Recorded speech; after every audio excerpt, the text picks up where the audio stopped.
In today's video, I'm going to teach you how to use @here in Slack. If you've ever needed to get the attention of people who are currently active in a channel without pinging everyone, @here is the right tool.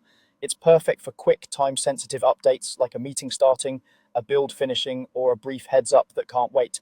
Start by opening Slack in your browser at app.slack.com or use the desktop app if you prefer. Once you're in, navigate to the channel where you want to reach people. Remember, mentions only affect the audience of the channel you're in, so choose the one that's relevant to your message. This works in both public and private channels, but only members of that channel will be notified. Click into the message box at the bottom of the screen. Before you type the mention, think about the context your teammates need. A short, clear sentence helps everyone understand why they're being notified.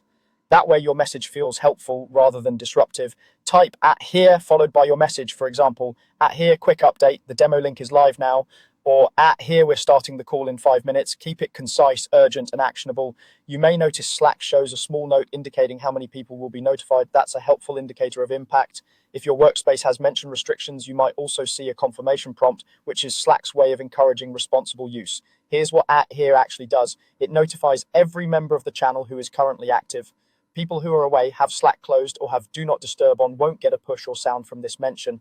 This makes @here less disruptive than broader mentions because it focuses on those who are available right now. It also respects individual notification settings and channel mutes, so some users may still not receive an alert depending on their preferences. Use @here sparingly and thoughtfully. If the message is not time sensitive or only applies to a few people, consider mentioning them directly instead. If it's important for everyone in the channel to see, regardless of activity, that's typically a case for a different mention, but stick with @here when immediacy matters for those who are online. To recap, open Slack, go to the right channel, click the message box, type @here with a clear, concise message, and you'll notify the people who are currently active in that channel. Done correctly, it's an efficient way to get timely attention without over notifying your team